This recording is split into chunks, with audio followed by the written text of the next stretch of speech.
पहले युद्ध बंकरों से, बंदूकों से, तोपों से, हथगोलों से लड़े जाते थे, फिर रॉकेट, मिसाइल, अणु और परमाणु बम। लेकिन अब युद्ध जैविक हथियारों से लड़े जाएंगे, ऐसी आशंका है। कहीं भारत में पनप रही महामारी उसी जैविक हमले की शुरुआत तो नहीं? नमस्कार, मैं हूं मनीष और आप देख रहे हैं talk the truth official channel. Bharat में कोरोना का पहला केस 27 जनवरी 2020 को केरला के थ्रिसुर में एक 20 साल के नर्स में पाया गया, जो 20 जनवरी 2020 को चीन के वुहान से लौटी थी। उसकी कोरोना पॉजिटिव रिपोर्ट 27 जनवरी 2020 को आई। 17 दिनों तक वह पॉजिटिव आई। उसके बाद 19वें दिन उसकी रिपोर्ट निगेटिव आई। 20 फरवरी 2020 को उसे अस्पताल से डिस्चार्ज कर दिया गया। विश्व में पहला लॉकडाउन 13 मार्च 2020 को अल्बानिया में लगा, जो 80 दिनों तक चला। भारत में भी पहला लॉकडाउन 25 मार्च 2020 में लगा, जो 74 दिनों तक चला।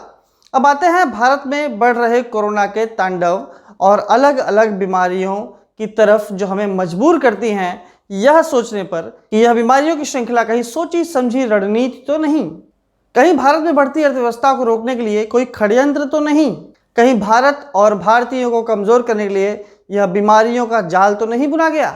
सवाल उठना लाजमी है, क्योंकि कोरोना, फिर ब्लैक फंगस, फिर वाइट फंगस और येलो फंगस आ रहे हैं और सभी के सभी जानलेवा और खतरनाक। कोरोना का संक्रमण फैलते ही दुनिया के तमाम बड़े देश इसकी चपेट में आए, जिनमें शीर्ष पर वो देश हैं जो या तो डेवलप्ड हैं या तो डेवलपिंग, जैसे United states, India, Brazil, France, Turkey, Russia, United kingdom, Italy, Germany, Spain इत्यादि।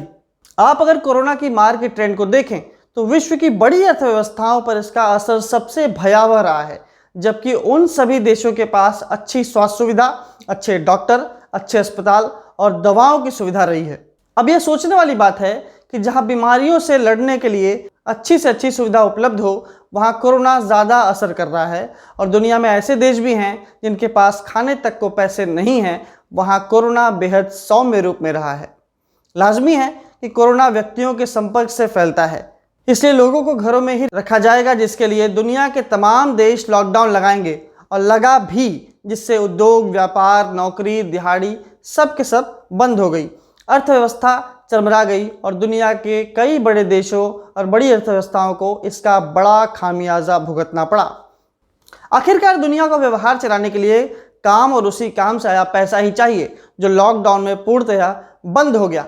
अब इन बातों पर गौर करें तो ऐसा लगता है कि कोरोना के संक्रमण को सोच समझकर दुनिया की बड़ी अर्थव्यवस्थाओं को नेस्तो नाबूद करने के लिए ही बनाया गया हो। जानबूझकर दुनिया के बड़े खिलाड़ियों को हराने के लिए यह वायरस का खेल खेला गया हो।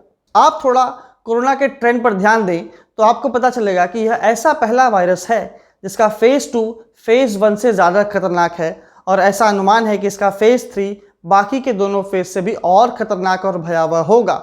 आमतौर पर बीमारियां समय के साथ कमज़ोर होती हैं और आगे चलकर ख़त्म हो जाती हैं, लेकिन यह बीमारी है कि न जाने का नाम ले रही है और अपने साथ साथ अन्य बीमारियों को भी न्योता दे रही है। पहले हम कोरोना से निपटने के लिए एक मास्क लगाते हैं, फिर जैसे जैसे कोरोना अपना रूप बदलता है वैसे वैसे मास्क की संख्या और अन्य टटमजाल भी दैनिक जीवन में शामिल होते हैं। सैनिटाइजर का उपयोग कोरोना को मारता है, लेकिन चर्म रोग भी पैदा करता है। इस पर भी कोरोना का रूपांतरण वहीं नहीं थमा, सिंगल, डबल, ट्रिपल, और बाद में पता चला कि कोरोना ने 1.5 लाख बार अपना रूप बदला है। उसके बाद कोरोना से बचाव और वैक्सीन में सभी व्यस्त थे कि एक नया रोग सामने आया। नया रोग है ब्लैक फंगस। यह रोग इंसान के अंदर जाकर उसका नाक, गला, फेफड़ा, आँख और मस्तिष्क को खा जाता है, हड्डियों को गला देता है। वैज्ञानिकों का कहना है कि यह फंगस हमारे वातावरण में ही पाया जाता है और उन व्यक्तियों को संक्रमित कर रहा है जिन्हें कोरोना हुआ हो और मधुमेह और वे रक्तचाप जैसी बीमारियों से संक्रमित हों। इससे भी बचाव के लिए मास्क लगाना बेहद ज़रूरी है। अब वैज्ञानिकों का ताज़ा शोध कहता है कि कोरोना की दवाओं में ज़्यादा स्टेरॉइड इस्तेमाल करने से ब्लैक फंगस की बीमारी हो रही है। आपको जानकर आश्चर्य होगा कि फंगस बीमारी के विश्व में 71% मरीज सिर्फ भारत में ही पाए जाते हैं। अब तक हम 2 बीमारियों से जूझ रहे थे कि ब्लैक फंगस के साथ साथ वाइट फंगस भी आ गया। यह भी उसी फैमिली का फंगस है। ब्लैक एंड व्हाइट फंगस से लड़ाई लड़ने की तैयारी हो ही रही थी कि उत्तर प्रदेश में येलो फंगस की खबर आई। अब आप इसे क्या कहेंगे? क्या यह आपको बीमारियों का अटैक नहीं लगता? क्या इसका पैटर्न आपको सोची समझी साजिश नहीं लगती कि एक के बाद दूसरी और दूसरे के बाद तीसरी बीमारी? दुनिया के कई देश आज कोरोना से निजात पाने की कगार पर हैं। यहाँ तक कि कोरोना के जनक चीन भी कोरोना के आज़ादी का जश्न मना रहा है, लेकिन संपूर्ण संसार में सिर्फ भारत ही कोरोना और उसके साथी बीमारियों से जूझ रहा है। आपको याद होगा जब भारत की पहली लहर के बाद कोरोना का ग्राफ धीरे धीरे नीचे आ रहा था, तब भारत दुनिया के संक्रमित देशों को दवा, वैक्सीन, मास्क, पीपीई किट जैसी सामग्री भेज रहा था। दुनिया से अपने रिश्ते को मजबूत करने में लगा भारत अचानक कोरोना की दूसरी लहर में नेस्तनाबूद होता दिखाई दे रहा है। वैश्विक महाशक्तियां जिनमें अमेरिका भी आता है, दूसरी लहर के बाद भारत से वे पीछे हटने लगे। वैक्सीन बनाने की सामग्री पर बैन लगा दिया। चीन ने भी सामानों के दाम 30% तक बढ़ा दिए। यह तो शुक्र है हमारे प्रगाढ़ मित्र राष्ट्रों का, जिनकी मदद निरंतर जारी रही।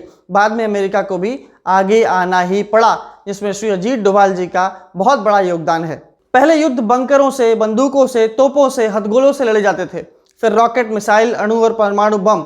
लेकिन अब युद्ध जैविक हथियारों से लड़े जाएंगे, ऐसी आशंका है। कहीं भारत में पनप रही महामारी उसी जैविक हमले की शुरुआत तो नहीं? कहीं भारत बायोलॉजिकल या बायोकेमिकल अटैक से तो नहीं जूझ रहा? सोचिए और हमें कमेंट बॉक्स पर लिखकर ज़रूर बताइए। आप हमारे चैनल टॉक द ट्रूथ को सब्सक्राइब कीजिए, घंटी का बटन दबाइए, अपना ख्याल रखिए, मास्क पहनिए, सैनिटाइज़र का उपयोग कीजिए, सोशल डिस्टेंसिंग रखिए। तब तक के लिए धन्यवाद।